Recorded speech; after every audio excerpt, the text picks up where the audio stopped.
Hi, everyone. Our next panel is going to be at 3:45, so we have a little bit of a break here. Mike, is there anything you would like to add?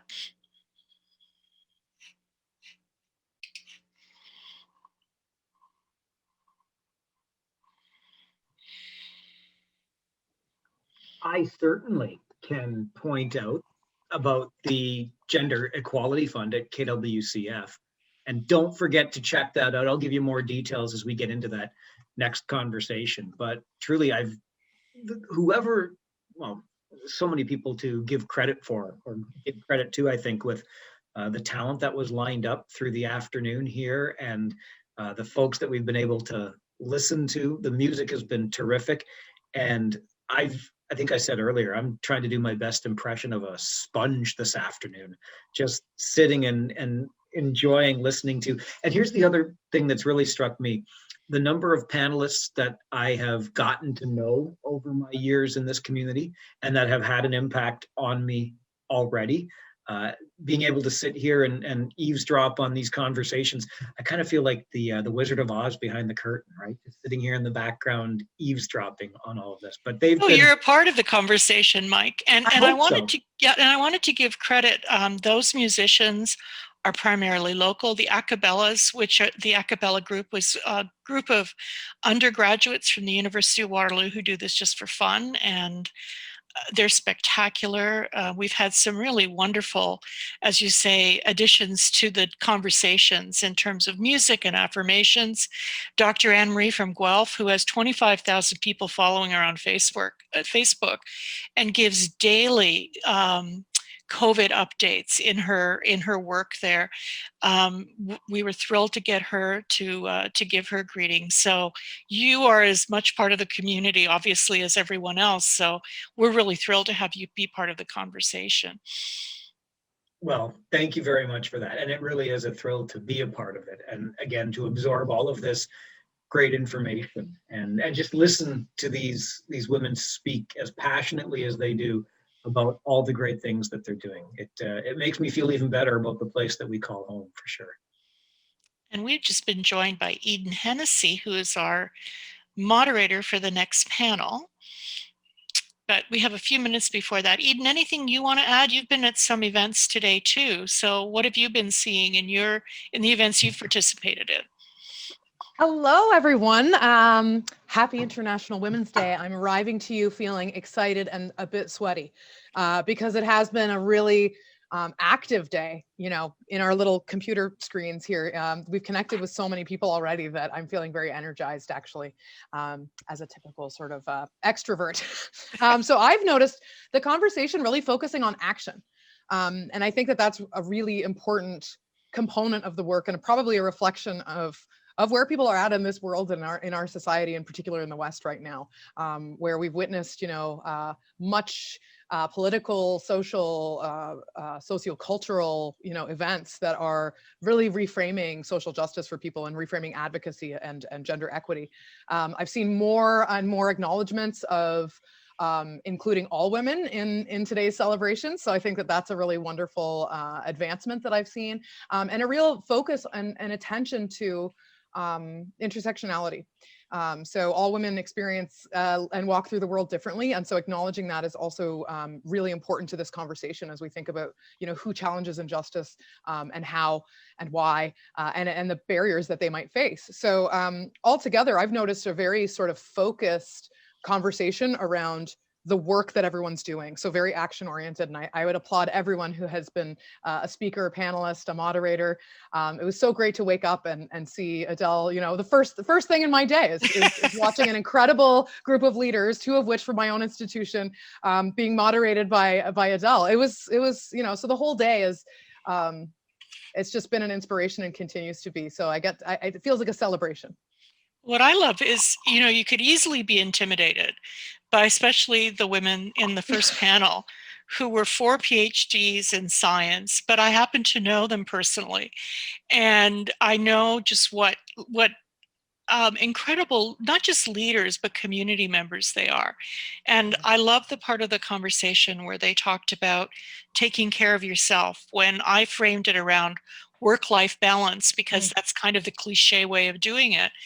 And I cringed a little bit, but I thought, well, let's give it a shot and see what people come up with. And I thought it was a wonderful conversation about just making sure you look after yourself. And, you know, for Charmaine Dean, who's got a big job as VP Research, to say she thrives on spending half an hour a day in meditation. I thought, well, that's a role model for you. There, if Charmaine could find that time, why can't I? You know, good point. Good yes. point. You know, and it is really difficult for us to model, right? As the things that we talk about or we profess, but I think that modeling that ourselves is also really important. And I think about all of the organization and all of the work that goes into planning days like this. And so I think it's I don't know. I'm trying to think about creative ways that we can also recognize all of that labor, so that women have a bit of a chance to relax and enjoy some of the happenings on International Women's Day too, because most women I know, like Adele, are the ones who are behind the scenes pulling all the levers, right? Making things work. So Adele, thank you for the labor that you've done. Well, you're welcome. I made eggplant parmesan last night and it's waiting for me downstairs. So if you hear a doorbell, you'd have to travel 3 hours to get here, honey, but it's here. That's a bit far. We could microwave Sherry, it. what do you think about the way things have been going so far? I think they're great, and we have many challenges still ahead of us. I want to think about the positive spin on all of this, and it was really great to see the spotlight on the leaders. And I go back to Mike Farwell's statement that he says, community service is the rent that we pay to be part of the community. And so you see that, you see all these activities. Somebody asked me the other day, why is it important to have an International Women's Day? Aren't we supposed, isn't it supposed to be Women's Day every day? And I said, yes, but remember, we're out there doing all those activities every day. Today, we can sit here and acknowledge and put a spotlight on those activities. So tomorrow, we're gonna go back and start doing those activities again that we all are applauding today. Yeah.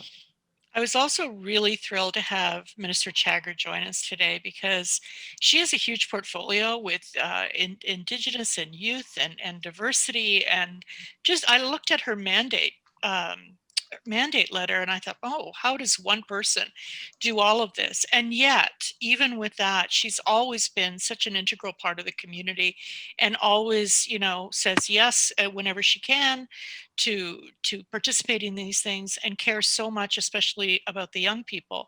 So I was really thrilled to see that she was able to join us. And for those of us who knew her when she worked for Andrew Telegdi, it's so great to see how she's grown into this huge role that she has federally. Mike, I'm sure you knew Bardish when she was working with Andrew back in the day.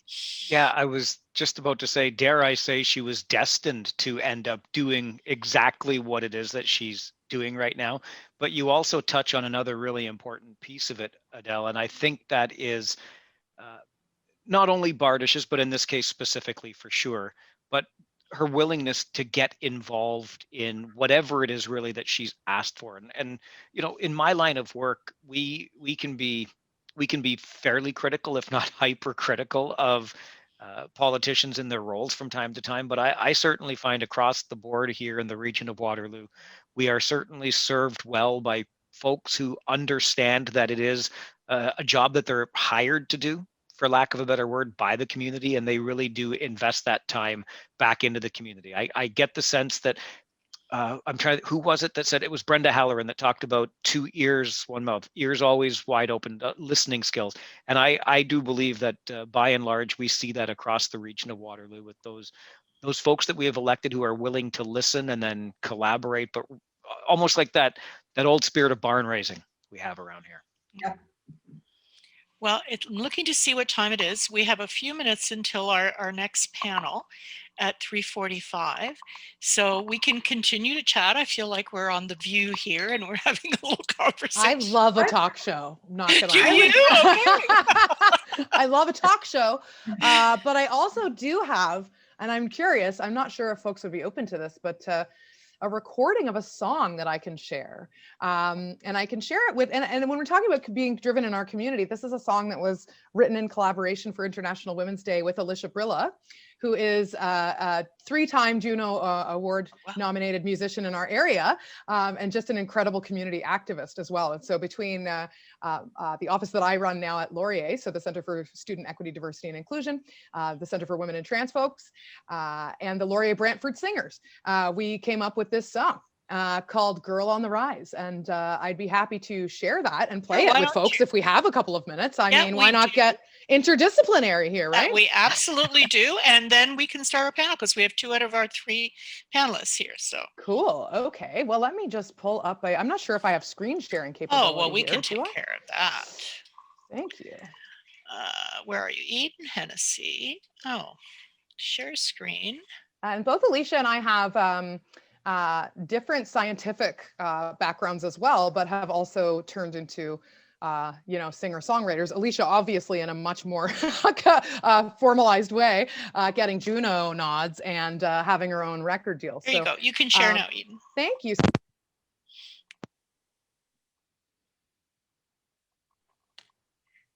And I'm hoping you'll be able to hear me okay. Yeah, we can hear you. You now have the power. There you go. All right, so you should see Yep. this tune up here. Can you give me a thumbs up if you can see that, folks? Great. And please enjoy the musical offerings of Alicia Brilla, myself, and the students from Wilfrid Laurier University. There is no limit to what we as women can accomplish. Can't keep us down cause we're on the rise. And you shouldn't ask us to compromise. You can see the whole world in our eyes. Underestimate us, you'll be surprised. From girls to women, we grow up strong. Don't need your approval, we're moving on now. Girl, you're everything you'll ever need. Girl, inside you is infinity. Girl, oh, you just gotta take the lead. Girl, a world of possibilities. Don't talk over me, I got lots to say. But I wouldn't say no to equal pay. Expecting smiles on a silver tray. Oh, I wanna scream, but I walk away. I gotta walk away. From girls to women, we grow up strong. Don't need your approval, we're moving on now. Girl, you're everything you'll ever need. Girl, inside you is infinity. Girl, oh, you just gotta take the lead.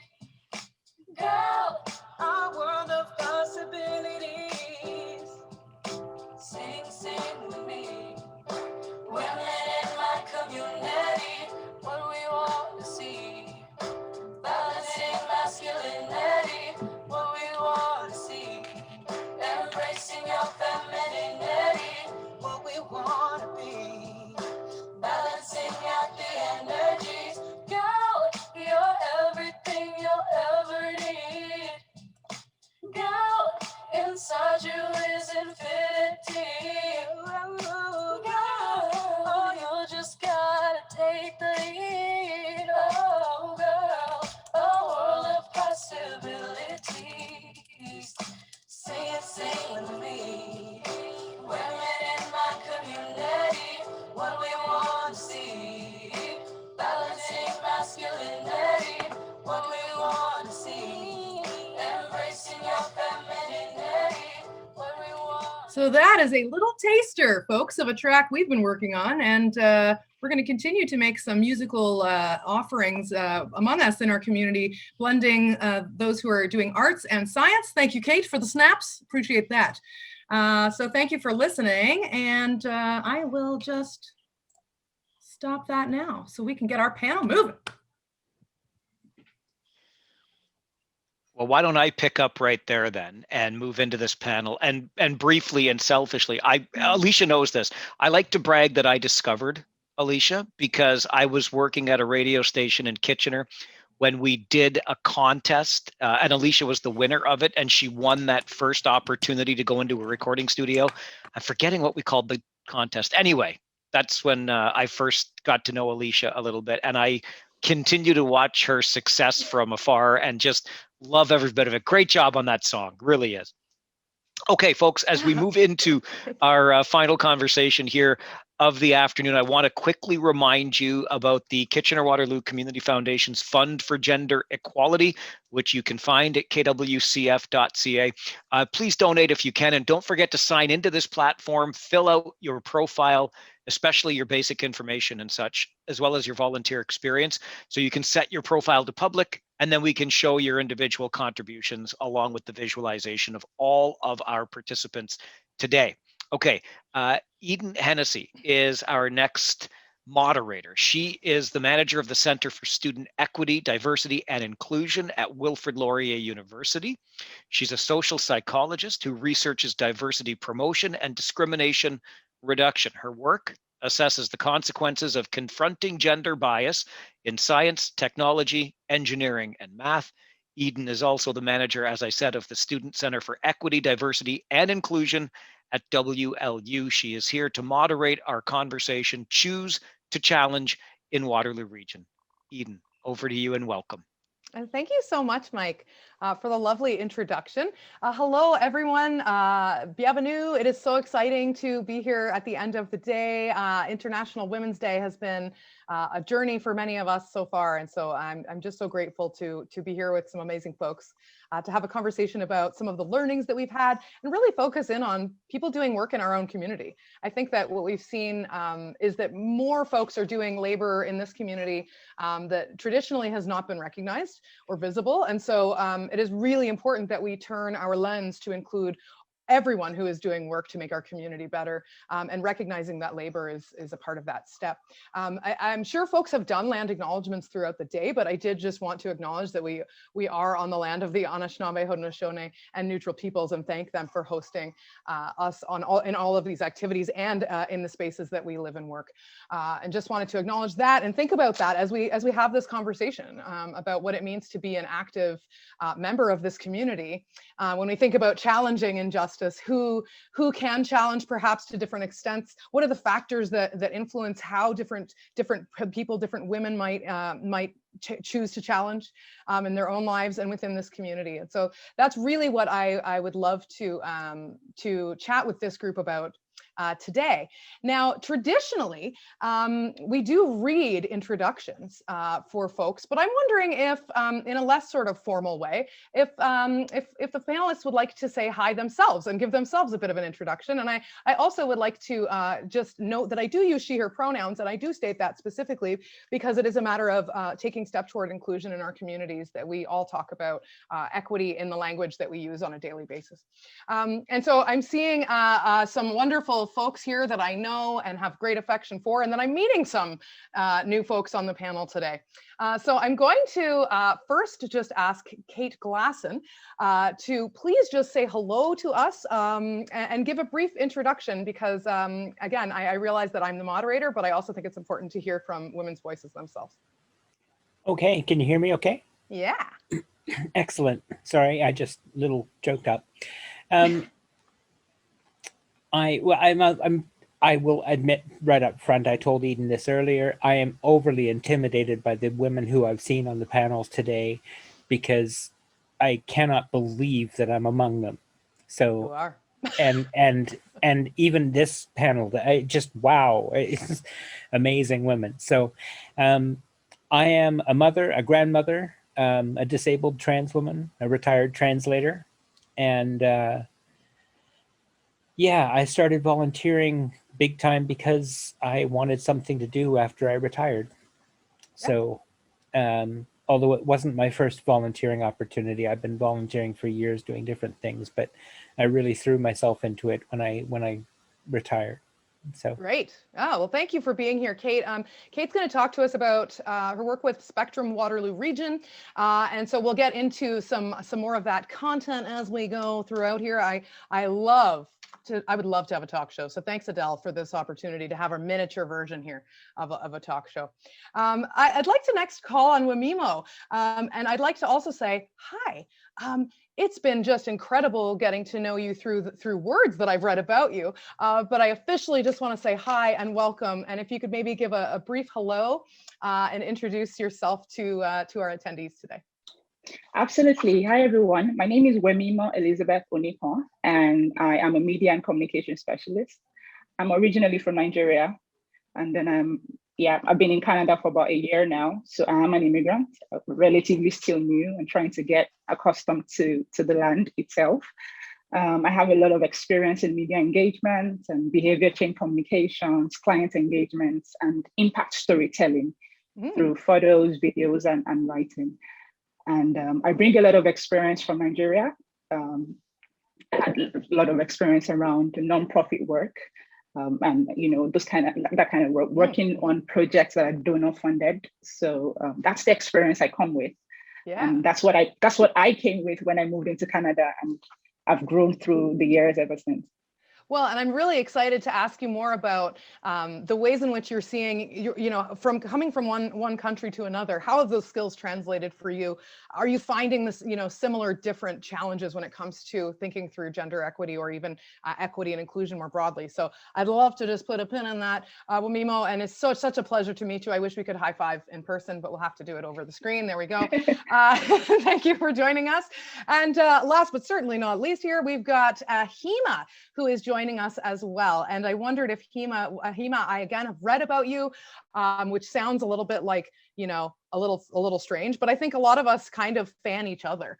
And I think that's okay to admit that we admire and look up to people around us who are women and girls that we can say we aspire to be like. So Hema, if you could please just say a quick hello and introduce yourself to the attendees. Yeah, for sure. Hello, nice to meet you all. My name's Hema, as mentioned, and my pronouns are she and her. So I'm a first year student at the University of Waterloo. I'm like so young compared to all of you. I do not feel qualified to be here. Everyone is so amazing. And during high school, I participated in Smart Cities Waterloo, which was an initiative started by the government of Canada. And essentially what it was a competition to see between cities, like which city had the best plan to create a more inclusive Canada. And I got the opportunity to participate in that. And Waterloo took a stance on youth involvement, which I thought was amazing. And they focused a lot on youth mental health and youth engagement in the community. So I participated with that. And I continue to participate with foundations and organizations that kind of contributed to that, including the Children and Youth Planning Table here in Waterloo. And another thing I did was I participated on SVP Teens, which is a youth philanthropy group, and we raise money for local charities around the region. I am a graduate. Since I have graduated high school, it is for high school students. So if you're a student still in high school, or if you're an adult mentor looking to contribute back to the community and have fun with some kids, highly recommend checking it out. And I'm currently working as a project developer on UW Blueprint, which is an organization creating tech for nonprofits in the region at no cost. So that is a very long-winded introduction to me and what I do and what I'm passionate about. Not even long at all. Some of the introductions in academia go on pages. They read the whole CV. So I find this actually brief. And Adele, I did not mean to skip over you. Where'd you go? Where'd you go there, Adele? And if you're tired, I'm right here. If you're tired, I get it. But No. Adele, I wanted to also say, if you've been talking all day, but maybe also actually I've been listening all day with two ears. 2 ears. Yeah. But if you want to give a brief introduction as well, that would be great. Thanks. Sure, thank you. It's funny that Hema says she's so young, and I feel, and I know, like Kate, I'm going towards my retirement, and I think we bring really different perspectives to gender and what we've experienced. Certainly all of us have had a different experience. Like Hema, I'm the daughter of immigrants, so I bring that experience. And I find at this point in my life, I'm reflecting back on being someone who was the daughter of immigrants, who really in the Italian culture wasn't expected to go on necessarily and have a career, did a degree in math, and have been almost always the only woman in a room, both while I was at school, but also working primarily in the tech business over the last, I hate to admit it, 40 years. So I bring a different perspective probably to the table than Hema or Wenima would, but maybe Kate and I would have some things in common because of our age. So primarily I was going to bring the perspective of the science, which I know, Eden, you can as well. More but you the come at merrier. it from the psychology, and I come at it from the being sort of immersed in the math and science business for my entire career.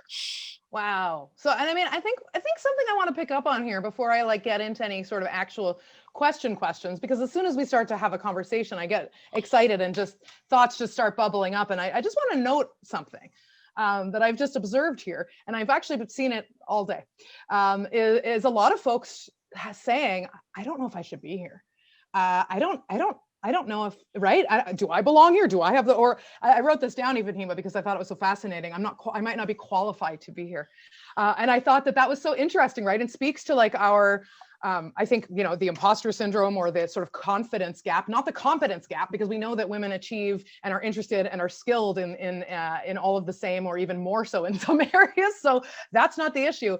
But I want to talk about this confidence issue for a second. So, this is really interesting, and I wonder if it's tied to sort of credentialism and I think elitism and a lot of these pieces around sort of the academic and research realm. But I want to know from you, panelists, first, choosing to challenge. Is there something we can do to challenge this confidence gap that I'm seeing? Are there things that you think that we could do? I mean, we're going to talk about societal challenge and challenging in our community, but I also think it's important for us to challenge each other and ourselves. And if I could go first, I might say that I'm going to challenge myself to try to be aware of when I'm modeling things like insecurity, or when I'm saying, I don't know if I should be here. And be aware that younger folks who might be these students coming up might hear that, and that might have an impact. So I'm wondering if any panelists have any ideas around choosing to challenge our own imposter syndrome. Before we get into anything else, any thoughts on that? Maybe Kate could take that first if you have any thoughts, or you could just shoot a hand up. Yeah, I can speak to that first. I did want to note that I am someone who deals with seasonal affective depression, and so it may be that I will be crying at times while I'm talking. Okay. It's got nothing to do with anything. It's just what my body does. I can't really stop it, so it's just there. Yeah. Anyway, the idea of credentialism and things like that is really interesting to me, because I had to give up my academic career when I transitioned. Okay. Because it was 1992, and I already looked ahead and saw that the career for women in academia was bad enough, and that the career for a known trans woman in academia, because my old name would be on my old transcripts, because in those days they wouldn't change them. Right. Right. I couldn't, in fact, I didn't get a copy of my degree with my name on it until 12 years after I graduated. Wow. So that's kind of how how gender affected my approach to credentialism. I was prevented from having an academic career that I was valuing, that I wanted, because I could see ahead that it was going to be tougher than I was able to take. Right. Yeah. Yeah, no, that's really important to articulate. And, you know, as that first panel this morning, Adele, Wilfrid Laurier University has a president who's a woman, right? And many do. But I think that it isn't often an easy road, Kate. You're absolutely right. And I think that some pieces have changed, and those that remain, those barriers that remain, I think it's really important that we do challenge those if we can. I actually have something to say about that one, because I grew up in a time when it wasn't illegal for a bank to say to a woman, we can't take into consideration your entire salary. In fact, it was said to me, we can't take into consideration your entire salary for your mortgage because you might get pregnant. Or you shouldn't be going into math because you're a girl. So they would tell you straight to your face in the 70s. I actually think it's a little more difficult now, because some of those same inequities are there, but they're hidden. So you have to think, am I crazy, or did that just happen because I'm a woman? So it is interesting to me to see the difference between when it wasn't illegal, it was very commonplace, and you knew where you stood, and now where you have to be careful, but it's still there. So. And many forms of discrimination, right, have like energy, if I can relate this to STEM here, right? They don't disappear, but they do change form. And so they do become, more covert, more implicit, and therefore it might be harder to actually identify those things, right? Any perspectives here from Hema or Wamima? Welcome. Anything you want to mention or add to this conversation? Yes, so while they were speaking, in terms of things that affect confidence and then, and people start to doubt themselves. I know an example for me would be around immigration. And then when you have women who, and not just even women, different people really, where you come into a new country and then you're told that you do not have Canadian experience. And then you cannot get a job, even at the point where you know that you have the expertise, you know that you've been able to deliver on this, you've been able to do X, Y, Z, you've done several things in the past. And sometimes I'm like, just give me a chance and let me show you that I can do it, right? Rather than just strike people off completely because they do not have Canadian experience. The reality is that experience is transferable, skills are transferable. And this is where I give a shout out to my current organization, WR Communications. Nice. I'm a media specialist, right? And I come from Nigeria where I had built media engagement skills over the years. And when I had my interview at WR, they just wanted to know if you've done it before and how you did it. And they wanted to just see that you had skills that were transferable. And they were willing to support you through that process. And now I'm with WR and I'm doing great at my job.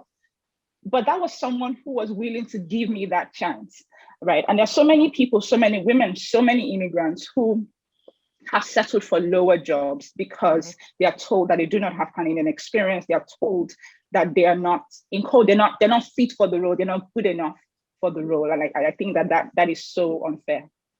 Absolutely, and it's also a classic sort of strategy to move those goalposts, right? So if we continuously move the things that we're trying to achieve, or we change credentials, or we change these are all systemic ways, right, of excluding people from systems. So I'm really glad to hear that you had that experience, Wamima, because now you're here and you're able to use that skill set, right? Which is what you're trained to do and so great at. So I mean, this makes a lot of sense to me. And Hema, as a first year undergraduate in computer science. Wow. I'm wondering if you have anything you want to add to this first conversation we're having. Yeah, so in terms of confidence, I think it goes past gender. I think for me, age has played a huge factor. Oftentimes when people see a young person or a young woman, they're like, I don't know if she has quite what it takes.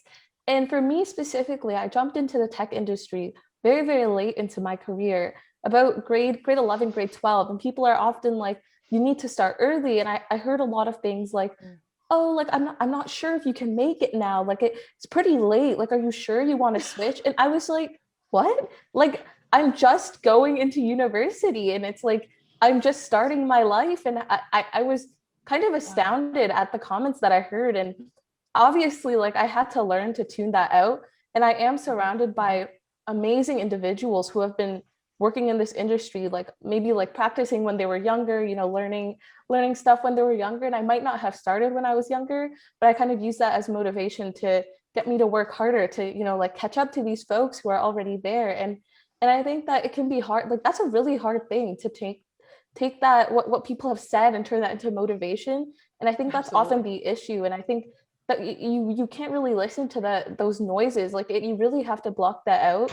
And I struggled with that a lot, but once you're able to tune that out and use that to power yourself, I think that is the greatest gift you can give yourself. And if there's anything that I would like say to anybody out there, if you're choosing to challenge, like, tune that stuff out, use it as your motivation to prove them wrong. So sage advice. And so I'd like to return back to when you were saying you're not qualified to be here, right? I'm like, do you hear what I'm hearing? Because I'm hearing a brilliant young person with a perspective that should be tabled, that should be listened to, that should be platformed. So I think that, excellent commentary there. And I don't know, Kate, did you have something else you wanted to add, or are you just noting something for yourself to do more research into later or connect on later? I just don't want to ignore anybody's comments there in the chat. No, actually, I did want to mention something about Yeah, it because one of the things, I'm actually an immigrant myself. I came here from England when I was 10. And in fact, at one point, I was known online as twice immigrant. And the reason that I called myself twice immigrant was because I felt in some ways when I immigrated, when I transitioned, that it was like immigrating again. It was coming to a new country where I wasn't necessarily very accepted. It was 1992. Second wave feminism was still around, still pushing people like me away really hard. I got involved with a local women's organization. I told the staff about my being trans, but we didn't tell any of the volunteers. And everything went well for the first few years. And then somebody found out, and they had a big meeting about me without me. And so I resigned, and I left that organization. I'm not going to mention who they are. I've since reconciled with them, and you know, I know that they have since changed their views on trans people completely. Right. So I don't need to embarrass them or anything. But it was very much an experience just like I'd had when I was on the playground and I had to lose my accent quickly because the other kids were absolutely brutal about it. I had a very strong working class English accent and nobody could really understand me. So I had to lose it really fast. And I did so under pressure. And this was very much the same sort of thing. Because transition, at some point, one day you just walk out your front door. Right.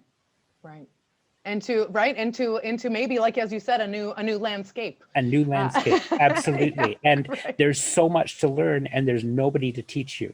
Yeah. Well, actually, Kate, you know what? You bring up a really great transition point here. No pun intended. In that, I'm curious if you're saying, there's nobody to sort of help you or people to answer questions, right? You're looking for guidance in this landscape. Who am I, right? In this new landscape and identity, let alone how do I challenge injustice within it? And so I wonder if we could pivot a bit to talking about your organizations that you're all affiliated with, and in your work. First of all, if you could tell us a bit about the work you do, and then what elements of that work are involved in challenging injustice within our community. So again, Kate, you're big on the screen. So do you just want to start off by telling us a bit about Spectrum and then how you challenge injustices, you and others? I recognize you're not a team of one. So. Sure. Actually, one of the things that we've done, and we've just finished, we got a grant for it just this past year, and we hired a local company to do this, is what we're calling the TransNav system. Okay. And it's about, I remember earlier we were talking about, they were talking about mentors, and somebody from Anishinaabe Outreach mentioned, not mentor, not supervisor, but Navigator. Navigator, thank you. Yeah. And that's the same word we used. And the idea was that we would put together a project that would develop a huge website giving local people a guide to transition in all its forms. That is not just medical transition, but things like hairdressers that will not look at you funny. Right. And things like that. Because for instance, in COVID times, it's been really hard on a lot of trans people to not be able to get their hair cut. Yep. Because it's such a huge piece of how we express gender. Yes. And so not being able to get a good feminine haircut can mean a really bad thing for a lot of trans people. So we had to make arguments to the city and then to the province about getting an exception for a local business that caters to trans people to be allowed to open with careful precautions. Okay. And still cater to the community. And is that up and running? I'm just curious. It is That's absolutely, running. Yeah. Wow. Maybe that's something that you could provide us afterwards or even in the chat so that we could share that resource if you're comfortable. Yes, if I could remember the name of the place, I will. Yeah, no worries, no worries. But that's a really great example of choosing to challenge right now, especially in the context of COVID, when things like, certain, pieces have fallen a bit to the wayside because, different sort of regulations that we have to obey from the government, but we don't always, think about how that might affect different people in the community. So thank you for that. I'm wondering if, let's see, Wamimo, could you tell us a little bit about your experience in choosing to challenge injustice within your role now with Durrell Communications? Yeah, absolutely. So at the moment, as you know, I work with Durrell Communications now, and one of the projects that we work on is with Women's March Global called Global Count. And basically what we're doing with that is to start to collect data on things that affect women globally across the world. One of the gaps that we had realized is that sometimes you have cases where you don't have enough data to tell what do people really want in a certain area. We can sit in an office and make general, assumptions of, things around, or women want to be more represented, or women want, but much more than just making general statements or making statement with some level of data. If we had more data that showed, for instance, women across different countries in Africa, women in Canada and different countries, over a map that showed what are the predominant needs that keep recurring from all of these women, and how that can shape policy making and decision making across board. So we're doing that with Women's March Global and pretty much literally counting every woman, more or less, and allowing women to actually have a voice and say what exactly it is that means a lot to them and what exactly they want. We're doing this in collaboration with Facebook and SurveyMonkey and a couple of other companies as well. Wow. And so far, we've gotten quite a lot of responses. We've started to get responses from, at the moment, we have over 135 countries that have started to respond, providing us with data. And we're looking at, that even expanding beyond what we have at the moment. But the big deal really is when you have data, it changes things. It makes a lot of difference. You're able to make informed decisions. You're able to really find out what do people really want. And it's not just women, it's also, trans women and other and different groups of people who typically identify as women or with women. And this data has been helping us a lot. This whole process of this process has been helping a lot. We're quite excited about it. We're looking forward to when we actually have all of the data together and that can influence decision making. So with Durrell, that's something that I've been working on. And yeah, there are a couple of other things as well, but that's the big one in terms of choosing to challenge the current status quo. Wow, a global effort to really look at data of women across every country that we have in the world. I mean, just curious, in these processes, have you ever thought, how is it that we don't have this data yet? Does it, because to me, as a data scientist myself, frankly, I feel like a lot of people assume that some data is collected or we just know these things, somebody must have done it. But in reality, it hasn't been done. I don't know if you experienced that element of surprise. Right. So absolutely. So yeah, in terms of, there's data here, there's data there, but data that are specific. I remember before I came on this panel, I was asking, I just asked a couple of people in my community as a Black woman, and I was asking a couple of people that, okay, I'm going on a panel very soon, and are there things that you experience that you'd like to highlight? So that when I'm on this panel, I'm not just speaking about myself, but I'm also speaking about my community and what we're experiencing. Right. And one of the things that came up strongly was the issue around data, and the fact that we don't have enough data that can more like race-based data. Yes. Okay, and not just general women data or general, just very specific. So we can actually tell the needs of people across board, and then you are able to meet those specific needs. So that's the gap that the Global Count is willing to bridge. We're not saying there's no data. There is data. Organizations have had data for years, but how specific are these data? And that's what we're coming to bridge that gap. That's a chef's kiss. I love that.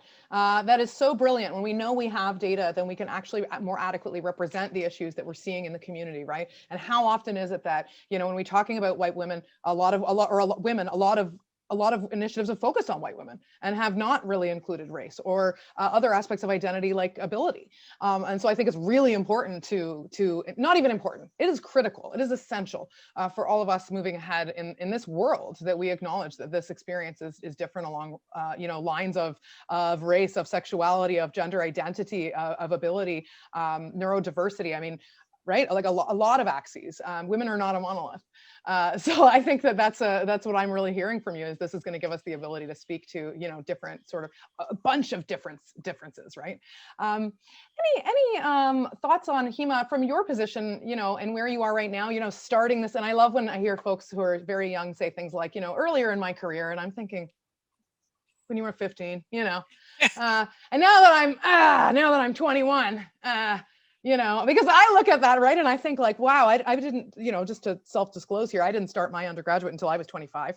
And so, we all come from different pathways, and I think it's important to understand that. But Hema, in your specific area, what do you see? What do you see folks doing to challenge injustice, or how do you choose to challenge? Yeah, for sure. I think one of the biggest barriers that me or people in my community face is that question of age and ability. I think people often correlate age with ability when there is no correlation at all. And I think that's something that I continue to fight for, continue to try and spread awareness any way I can. And I see this in various clubs and various organizations, even just like starting as small as their recruitment process. They try to make it as diverse as possible to try and get an understanding of the people, rather than looking at things like, oh, what are their abilities, what are their age, like what's their background. It's more about who are they as a person and what are they passionate about. And I really appreciate when I see those sort of factors on something like just a recruitment rubric, for a position. And I'm just like, yes, thank you for acknowledging that there's more to a person than their technical ability. So that's something that I really try to like look for, and I try to like vouch for, because I think that it's really important. And I think that like another thing I'm really passionate about is like just getting that youth voice in there, regardless of whatever like professional experience they may have. I know plenty of kids who are capable, who might not have had the opportunity to get that professional experience. And I think that they shouldn't be discriminated against because of it. And I try to like get youth voice into, like, for example, one area that I just feel youth are so underrepresented in are like politics. Like you don't see a lot of kids in politics. So I got involved with the Liberal campaign in grade 11, grade 12, and I tried to get my friends to join. It was one of my friends actually who got me to join. So we just tried to like branch off and piggyback and try and get as many people as we can involved in our network. So I think that is how I choose to challenge, and it's how I encourage other people to challenge, just to get their voice out there, regardless of how qualified they may think they are, or how qualified other people think they are. Well, exactly. I think I hope that's what folks are hearing on this panel, is that all of us might feel this way at some point, for various reasons, but we are all here to speak to our experience and our expertise, and that is valid.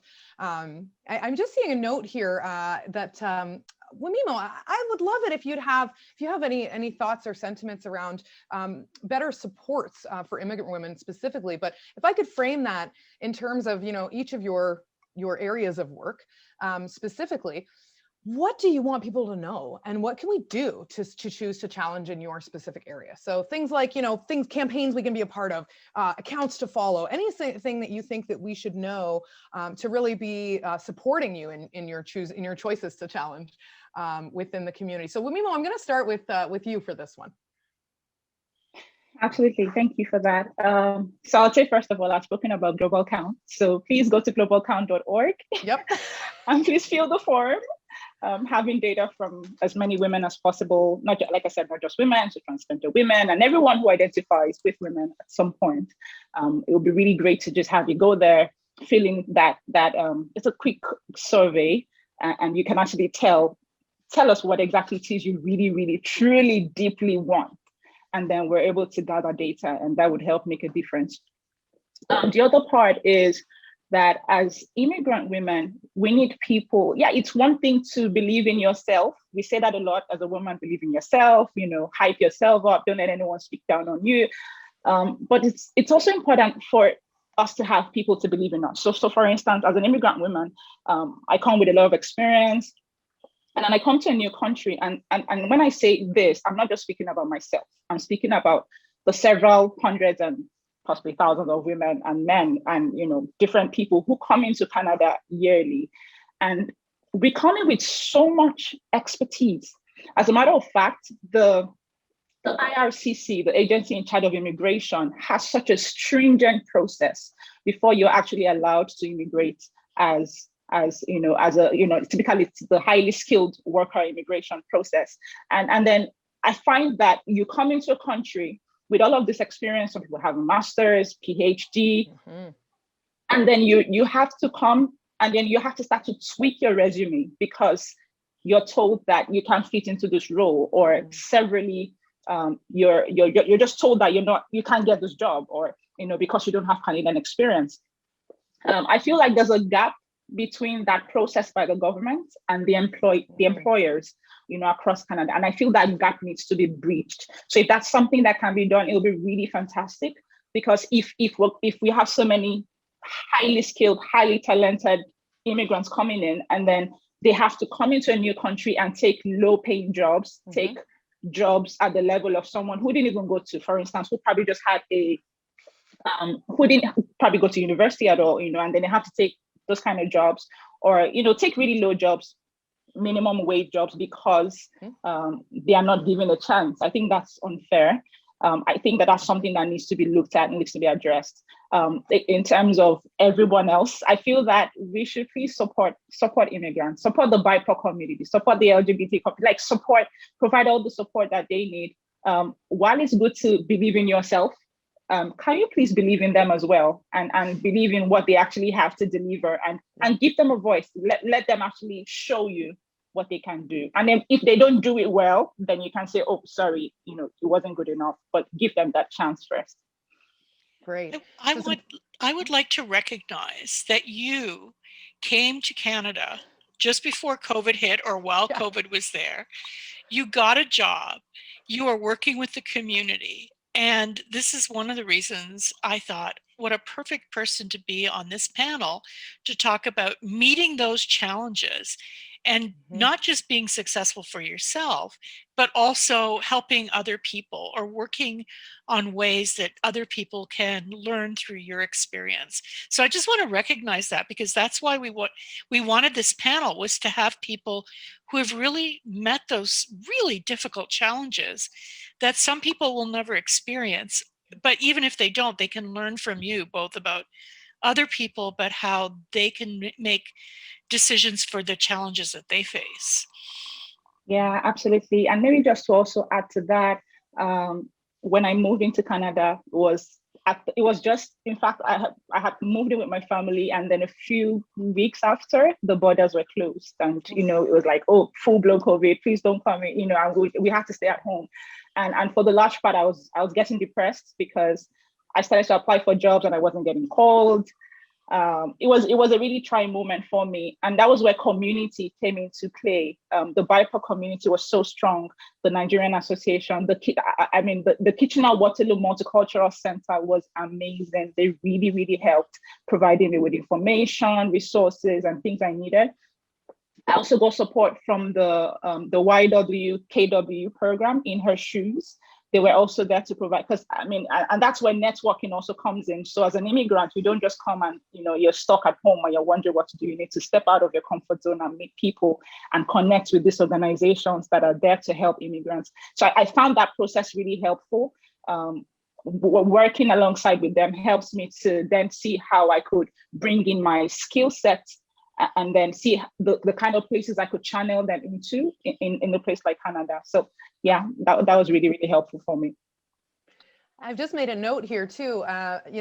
Something we could do also is gather up some of these resources, perhaps to circulate, so that folks know exactly who to go to in the community. It would be great if we could take some of that guesswork out, right? And so that it's easier for folks to get the supports that they need and find those easily accessible. Well, also the work that Kate's doing, and the hairdresser was one, but you have other resources that you're pulling together, if I understood correctly. So those would be great to find a way to distribute among the community, in case some people may not have ever heard of Spectrum or may not even know what's available. Right, which I think is what's so cool about this panel, if I might shout us out, is that I think that we all are coming, we're representing very, vastly different communities, but all of us are here to celebrate International Women's Day, and all of us have chosen to challenge in our own ways and in our own fields. And so, we're ourselves, we cut across many of these different sorts of intersections. So I'm very grateful for just this experience now, and that folks have made the time to do this on this very important day. I'm wondering if there are additional thoughts on, so Hema, I'm going to call on you next, if you don't mind. What are some things that people, in our community can do to support the work that you are doing? Are there actions you'd like to consider us taking on?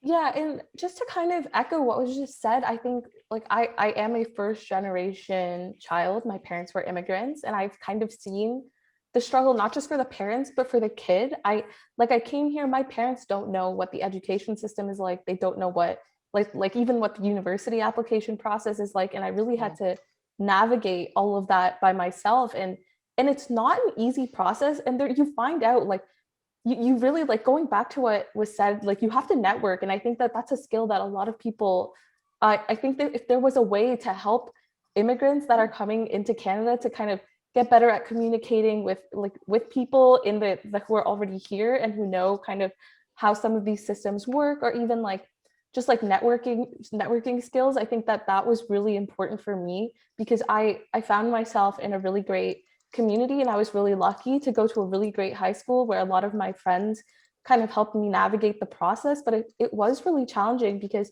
I would hear about friends whose parents who would help them with like interviews to get into schools, and I didn't have that same sort of facility.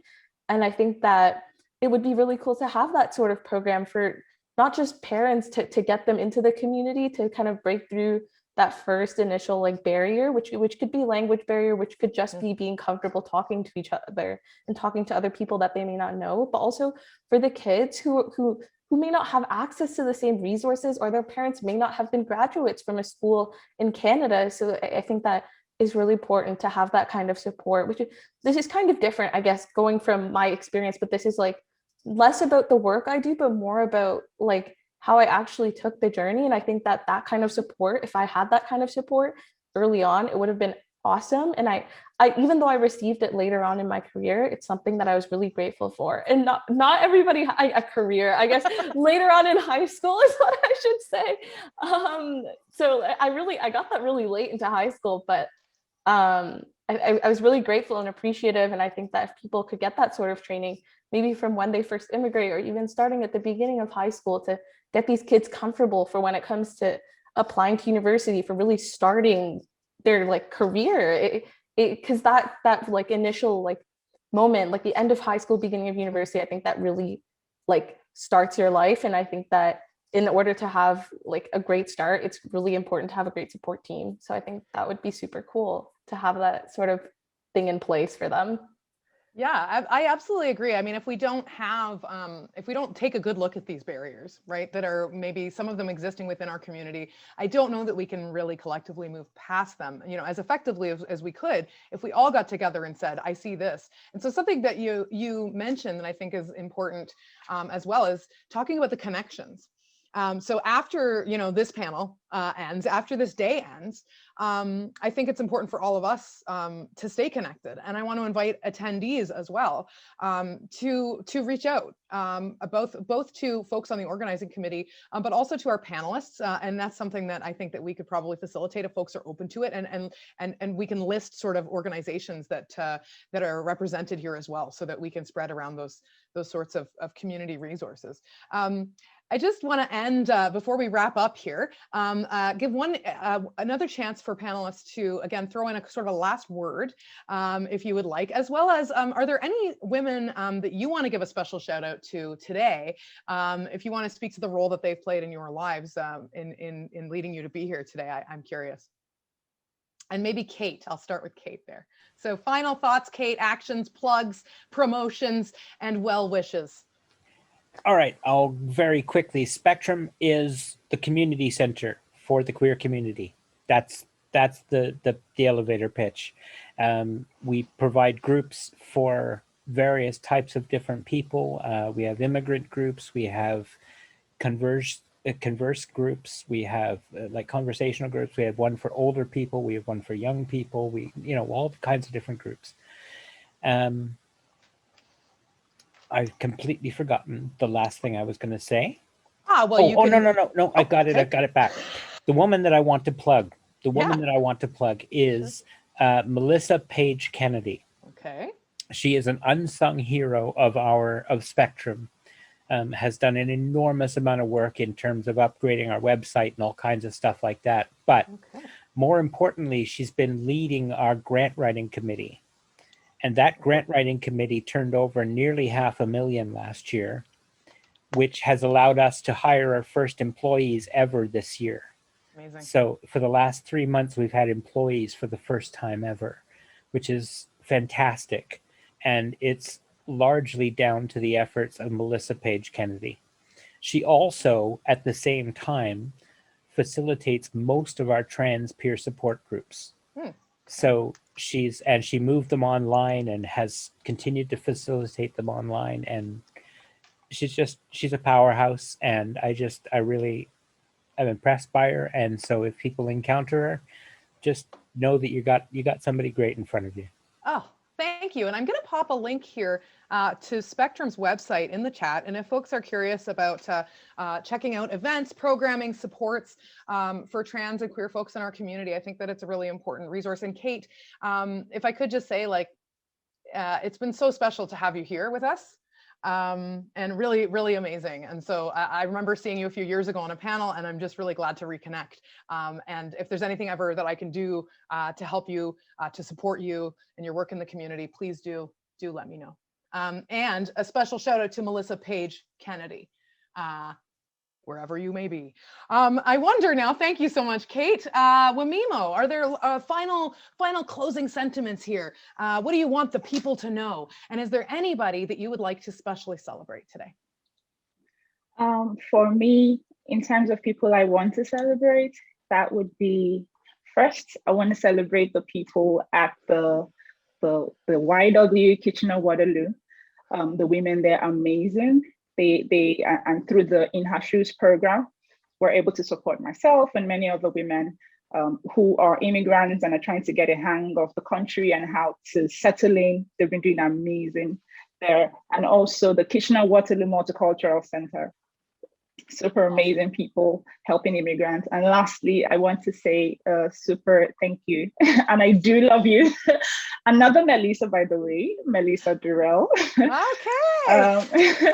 She's been able to raise such a strong team of women in working with her at Durrell Communications. And it's such a pleasure to work with them and to know that there's so much, and maybe in terms of my last words now, but there's so much that we can deliver. There's so much we have on our inside as women, and the world is waiting, and it's just for us to begin to stand up and start to challenge ourselves, that there's a lot we can do and we can bring our best game to the table. Amazing. Well, Mimo, again, thank you for your remarks, for your thoughtfulness, for your skills, your expertise, your passion for this work. I'm excited to see what you're going to make, what you're going to produce. And I think in this world, look at where we are in terms of communication and information and the role that it's playing in our society. Critically important to be looking at the ways in which we talk about information, especially when we think about how evidence and data are portrayed and taken up and transformed into really important things like policy that affect us all.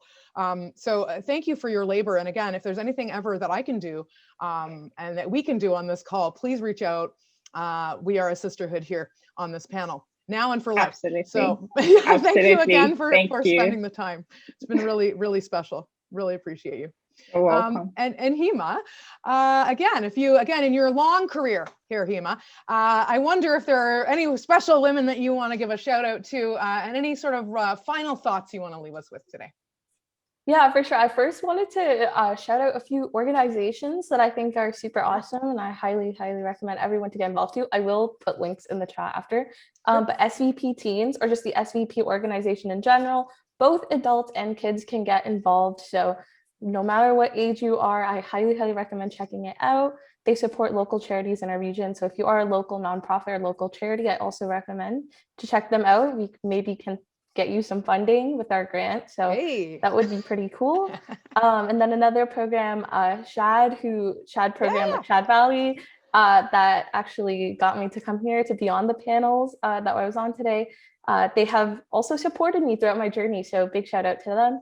In terms of two women that I wanted to shout out first, my best friend, Jocelyn Murphy, who was the reason I got into SVP teams, the reason I became, I wouldn't call myself a philanthropist, but passion for philanthropy. And then last but not least, obviously my mom who's watching. Hello, Mom. Hi, Mom. She's really strong. She's an immigrant, so she's finding her way of the land, and it's really awesome to watch her navigate that and to get that strength from her. So hi, Mom, this one's for you. Oh, so proud. I'm not crying, you're crying. That's no, I'm I'm crying. Kate's like, I'm crying. We're all crying. And it's right. I think this day can elicit a lot of emotion, right? For a lot of us, when we think about the challenges that women face, the different experiences of women who are different than us, right? And understanding what challenges we all face collectively, and while some of us might have experienced different levels of privilege, there are still many women who face different challenges that we might not even be aware of. And so I think it's really important for us to come together on days like this and connect, right? And stay connected. And I hope that's something that we can do after this panel ends, because I think that, today, like Black History Month, for instance, it's one month, but let's actually bring those celebrations of, Black scholars, Black founders, entrepreneurs, and the same thing with women. Let's bring those people to the forefront of our conversations on a more consistent basis.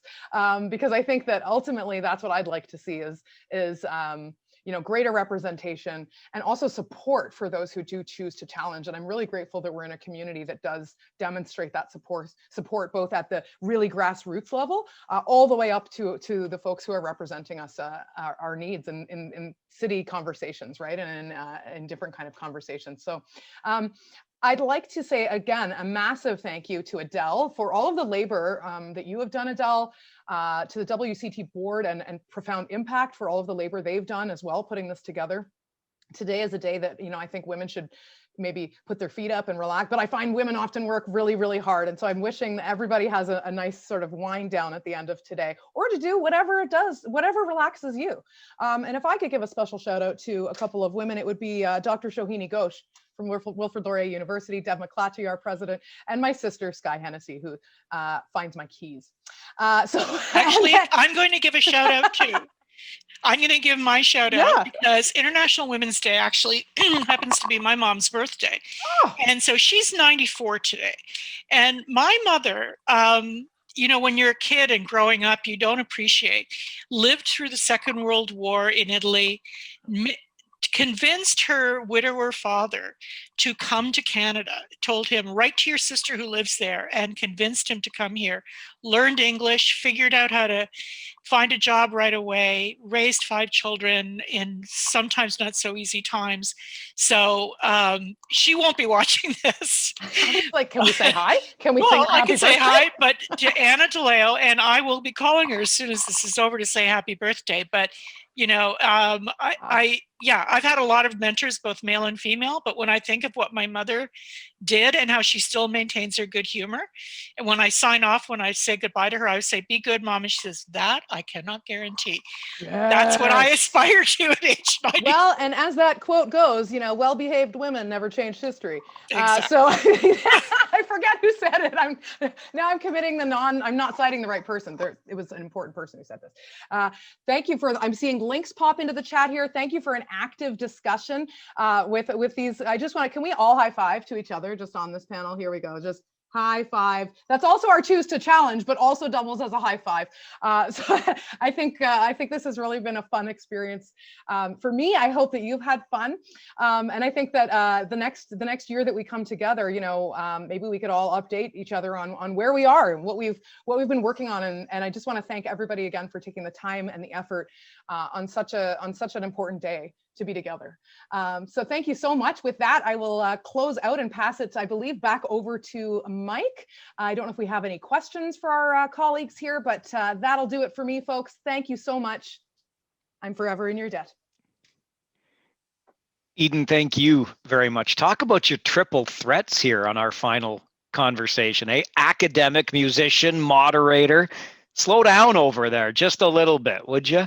And it was a great conversation. Listening to Kate reminds me how long it's been since I've invited Kate onto the show. Kate, if you're still listening, we're going to have to get you back on sometime soon. And you talked about that old Twitter handle, double immigrant or two immigrant or something like that. I think I remembered you as Full Metal Feminist or something along those lines. Anyway, we're going to find you, get you back on the show.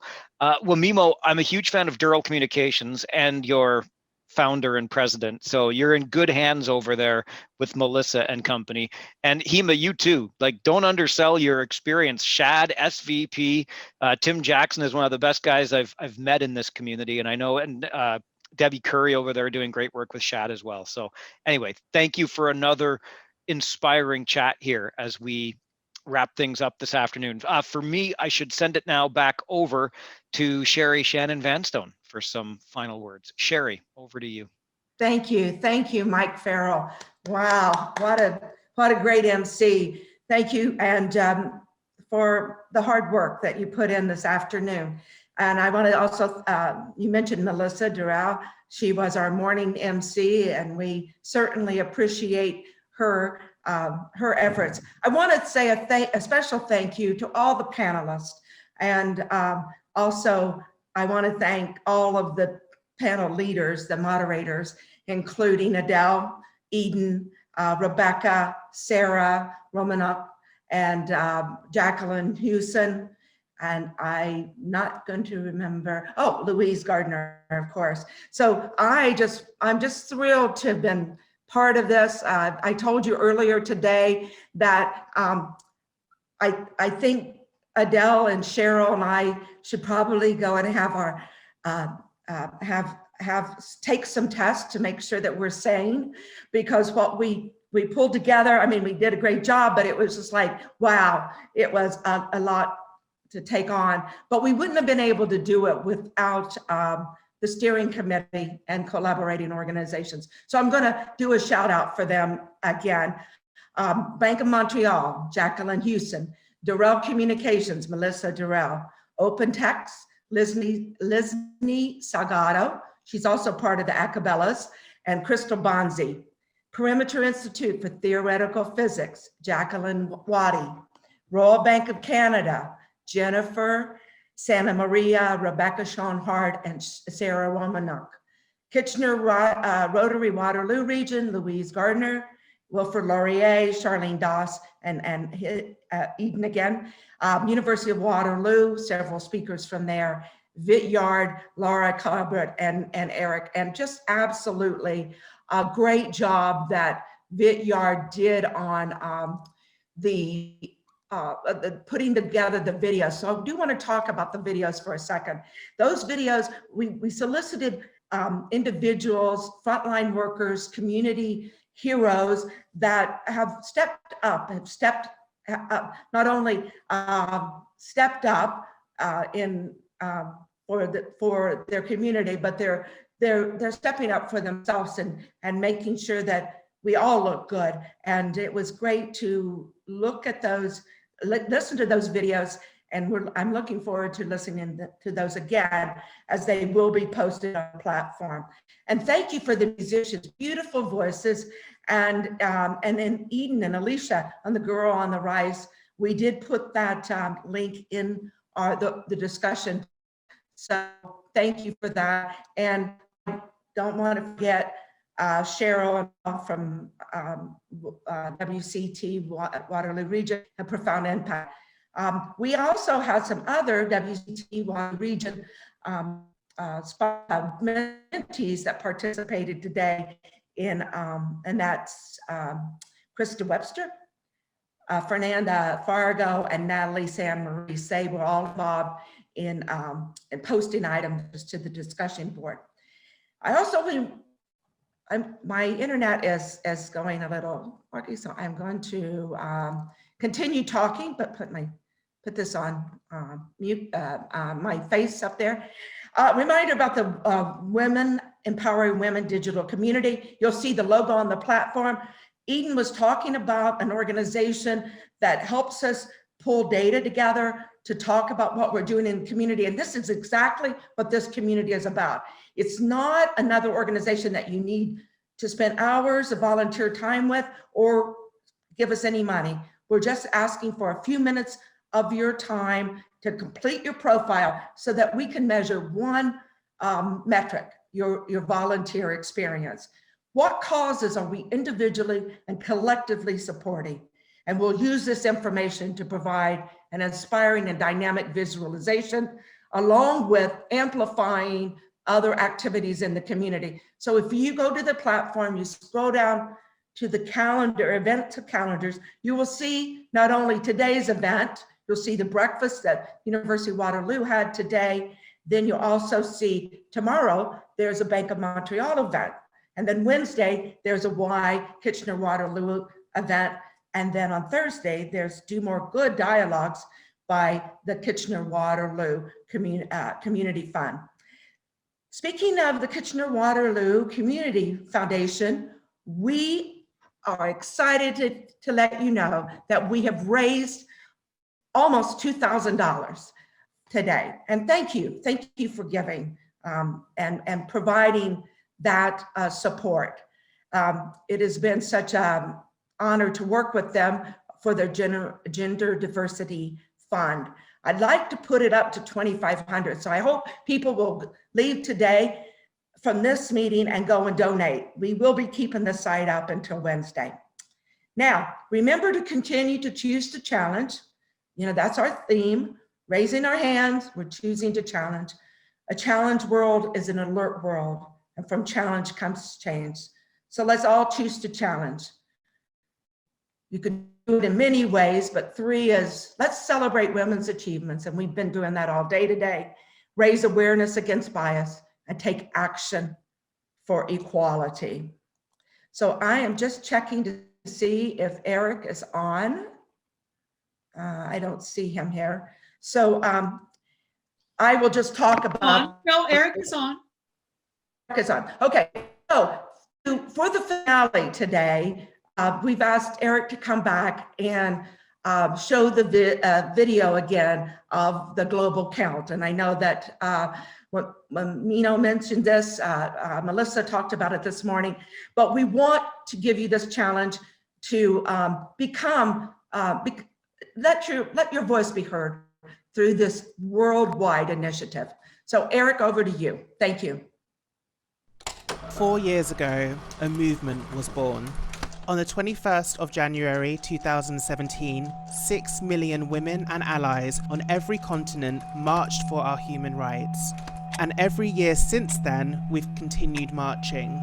But this year, our world looks a bit different. Our voices are more important than ever. This is why we are ensuring that even if we can't march, we will have the chance to be heard. We will have the chance to be counted. The global count. We have come together with hundreds of partners and movements to give you and millions of people across the globe the opportunity to tell the world what needs to change. What are the issues that impact you? What are the issues that impact your community? Your voice will be heard. Be counted at globalcount.org and share with your family and friends so that everyone can take part. Because Indigenous women count, Black women count, women of colour count, trans women count, disabled women count, sex workers count, Muslim women count, Jewish women count, refugee women count.